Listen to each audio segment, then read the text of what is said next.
Hi friends, welcome back our channel. ఈరోజు మన పూర్వీకులు మనకు అందించిన ఒక హెల్దీ బ్రేక్ఫాస్ట్ గురించి తెలుసుకోబోతున్నాం.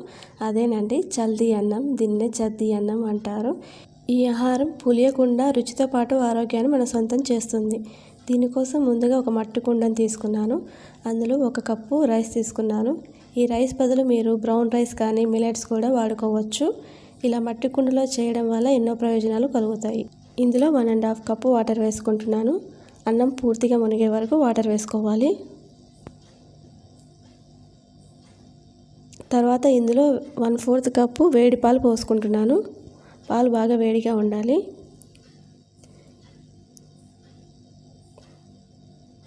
తర్వాత వీటిని ఒకసారి కలుపుకుందాం.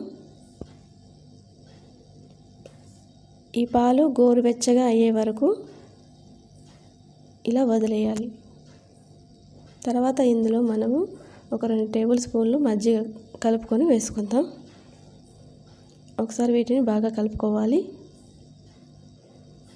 తర్వాత ఇందులో ఒక ఆనియన్ తీసుకొని దానిని పెద్ద ముక్కలుగా కట్ చేసుకొని ఇలా వేసుకోవాలి. తర్వాత పచ్చిమిర్చి తీసుకుంటున్నాను. వీటిని ఇలా చీల్చుకొని వేసుకోవాలి.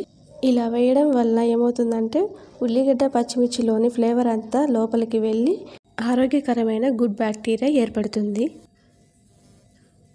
ఇప్పుడు దీని మీద మూత పెట్టుకుందామండి. తర్వాత దీనిని 7 to 8 అవర్స్ కానీ లేదంటే ఓవర్ నైట్ ఇలాగే వదిలేయాలి. నెక్స్ట్ డే మార్నింగ్ చూద్దాం. వావ్, చూస్తుంటేనే చాలా యమ్మీగా ఉంది. ఇలా మొత్తం తోడుకొని గట్టిగా అవుతుంది. ఒకసారి దీన్ని కలుపుకుందాం.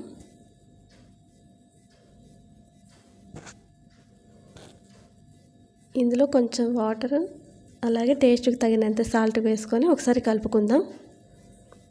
ఇప్పుడు మనం సర్వ్ చేసుకుందాం. ఈ ఆహారం ఈ సమ్మర్లో తినడం వల్ల పొట్టకు ఎంతో హాయిగా ఉంటుంది. శరీరానికి చలువ చేస్తుంది. ఈ ఆహారం మనం తినడంతో పాటు మన పిల్లలకు కూడా అలవాటు చేయాలి.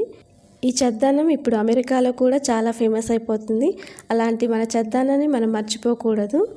ఇలా ఉల్లిగడ్డ పచ్చిమిర్చితో తింటే మరి ఎలాంటి పచ్చడి అవసరం లేకుండా ఇలా తినేసేయచ్చు. అంత యమ్మీగా ఉంటుంది. డయాబెటీస్, అసిడిటీ, బీపీలు ఉన్న వాళ్ళకి ఎంతో మేలు చేస్తుంది. అలాగే ఎదిగే పిల్లలకి, ప్రెగ్నెంట్ లేడీస్కి కూడా చాలా మంచిది. ఇలా ఎన్నో ప్రయోజనాలు కలిగిన ఈ చద్ది అన్నాన్ని ఈ సమ్మర్లో మనము చేసుకొని తిందాం. ఈ వీడియో మీకు నచ్చినట్లయితే లైక్ చేయండి, షేర్ చేయండి, సబ్స్క్రైబ్ చేయండి. Thank you for watching.